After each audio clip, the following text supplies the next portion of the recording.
GST की दर कम हो गई है। सस्ते होने वाले सामानों की पूरी लिस्ट डिकोड करके हम आपको बता चुके हैं क्या क्या सामान सस्ता होने वाला है, आपका कितना पैसा बचने वाला है। इसके बाद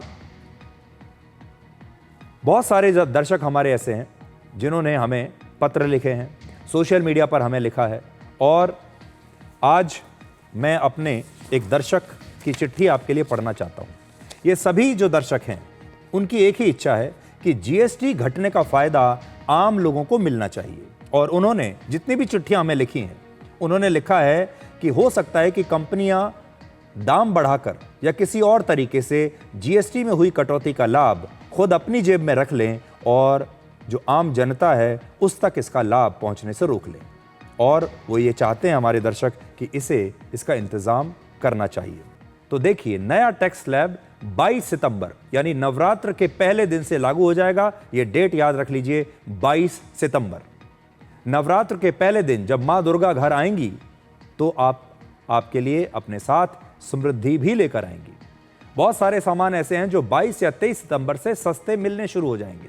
खास तौर पर ऐसे सामान जिनकी शेल्फ लाइफ कम होती है और जिनका इस्तेमाल 2-3 दिनों में ही करना होता है, जैसे खाने पीने का जो सामान होता है, जैसे पनीर हो गया या जो पैकेज्ड मिल्क होता है वो, या इस प्रकार का जितना भी जो सामान है जो लगातार 2 या 3 दिन में नया आता रहता है, उनके दाम 22 या 23 सितंबर से सस्ते हो सकते हैं।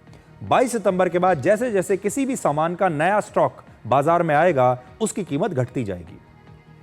सामानों की कीमत कम करने की जिम्मेदारी, सबसे पहली जिम्मेदारी है उन कंपनियों की जो इसे बनाती हैं। हमारे देश में अक्सर ऐसा होता है कि सरकार कीमत घटा देती है लेकिन इसका फायदा लोगों को तब भी नहीं मिलता। इस बार सरकार 22 सितंबर के बाद बिकने वाले सामानों पर कड़ी नजर रखेगी।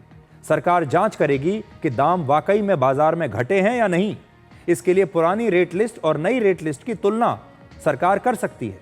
वित्त मंत्रालय दूसरे मंत्रालयों के साथ मिलकर इस पर काम कर रहा है।